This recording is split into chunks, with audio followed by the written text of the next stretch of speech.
Canada may have just found a way to escape the economic squeeze of U.S. tariffs. In a surprising twist, China is stepping in as a crucial trade partner, offering Canada an alternative market at a time when the United States is locked in a trade war with its closest allies, including Europe. With Canada, Mexico, and Europe shifting their trade ties toward China, are we witnessing the rise of a new global economic superpower? And what does this mean for America's influence and financial stability? The consequences could be game-changing, and we're breaking it all down in this video. But before we dive in, make sure to subscribe. This is where you get the sharpest insights on global economic trends.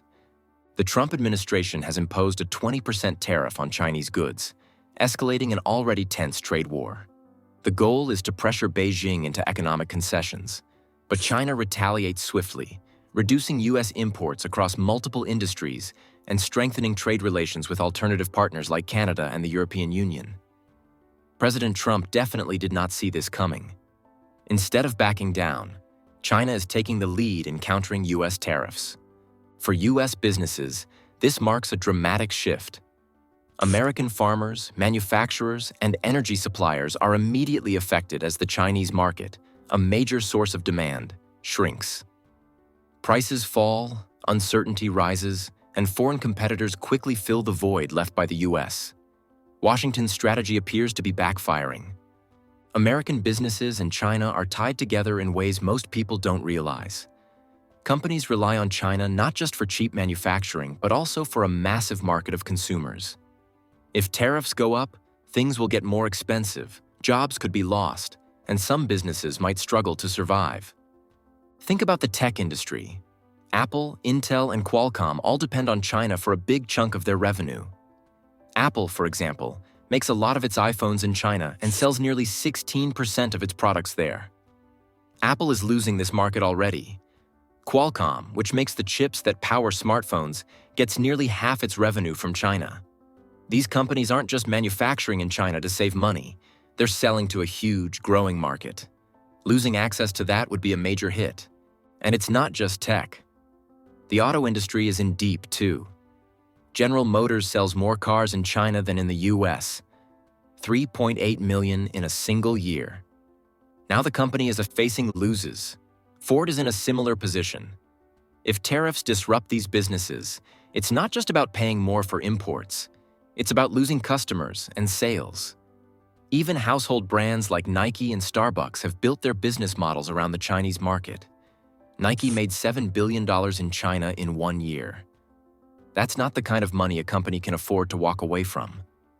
Tariffs may sound like a way to punish China, but in reality, they hit American businesses and consumers just as hard. When the U.S. imposes tariffs on Chinese goods, companies face two choices: absorb the costs, which cuts into their profits, or pass them on to consumers, driving up prices across the board. Either way, it's bad news. Prices for steel and aluminum surge, raising costs for construction and car manufacturers. Everyday items like coffee makers, trash cans, and even soda and beer, packaged in aluminum cans, become more expensive. Some argue that tariffs will force companies to bring manufacturing back to the U.S., but it's not that simple. American labor costs are much higher than China's, making domestically produced goods significantly more expensive.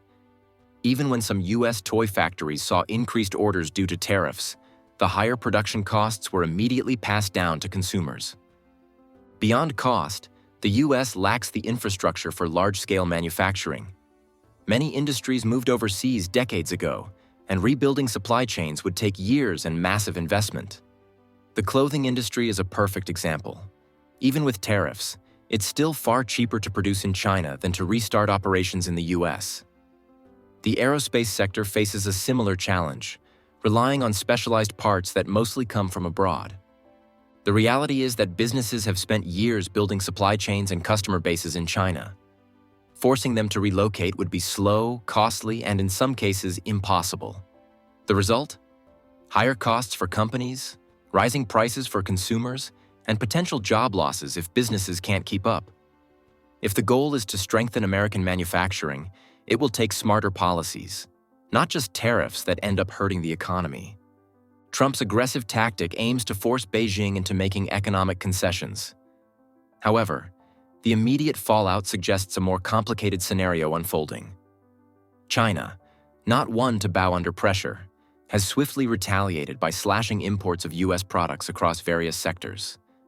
Moreover, Beijing is actively bolstering trade ties with other global players, notably Canada and the European Union.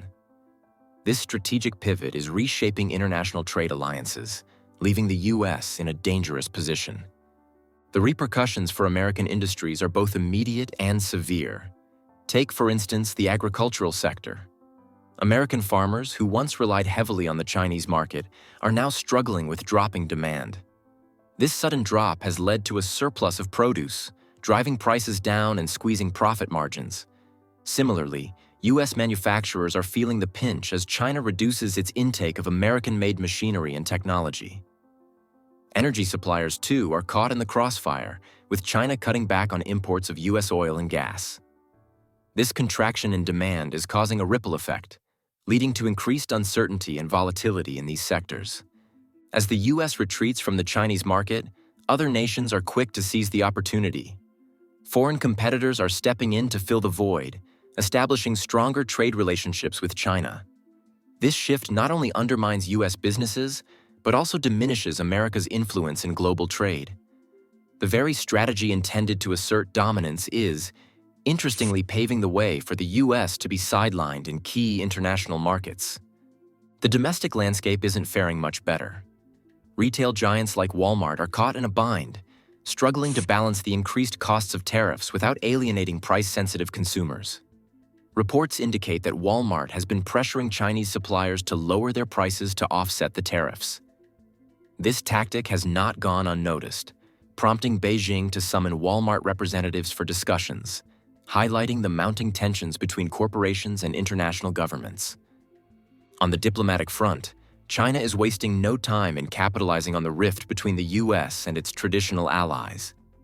Chinese envoys are embarking on winning over new partners across Europe, seeking to woo EU leaders who have grown tired of Trump's aggressive policies.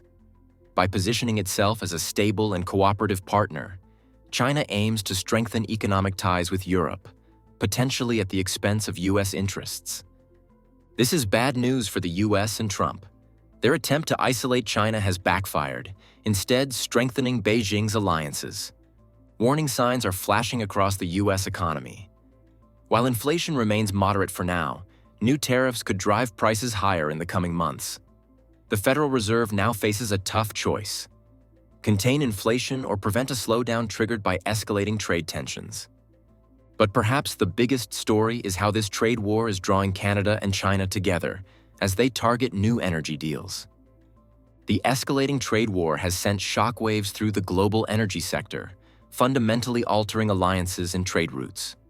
Historically, the United States stood as China's primary supplier of crude oil and liquefied natural gas, LNG. However, recent tensions have unraveled this relationship, prompting both nations to seek alternative partners. Complicating matters further, Washington's decision to impose a 10% tariff on Canadian oil imports aims to pressure Canada into renegotiating trade agreements.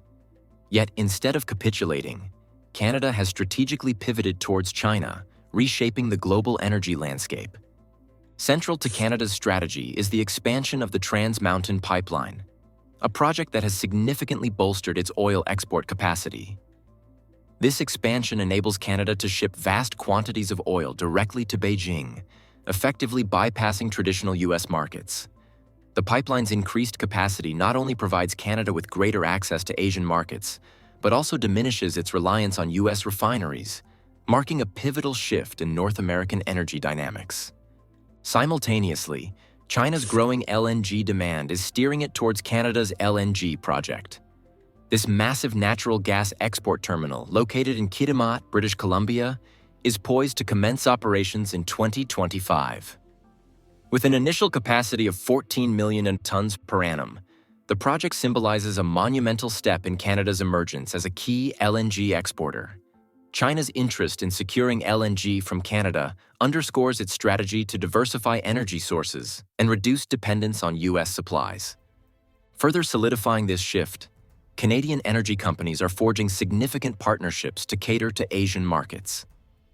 For instance, ARC Resources has signed a long-term agreement to supply 1.5 million tons of LNG per year to ExxonMobil's Asia-Pacific division. This deal not only amplifies Canada's LNG export ambitions, but also aligns with China's objective to secure stable and diversified energy sources. In retaliation to U.S. tariffs, Canada is contemplating measures that could further strain its energy relationship with the United States. Discussions include the possibility of restricting oil exports to the U.S. or imposing export duties, actions that could significantly impact American refiners reliant on Canadian crude. Such measures highlight the escalating tensions and the potential for a more pronounced realignment of energy partnerships. These developments underscore a broader trend of China's proactive approach to securing its energy future amidst geopolitical uncertainties. By diversifying its energy imports and strengthening ties with nations like Canada, China is not only ensuring its energy security, but also diminishing American influence in global energy markets. This strategic realignment raises pressing questions about the future of global energy alliances and the potential economic ramifications for nations entrenched in this evolving landscape. As a result of China realigning its trade partnership with the U.S., the American agricultural sector is in trouble, teetering on the brink of collapse. The ongoing trade war with China has inflicted severe damage on U.S. farmers, particularly those cultivating soybeans, wheat, corn, and raising pork. Historically, China has been a significant purchaser of these American commodities.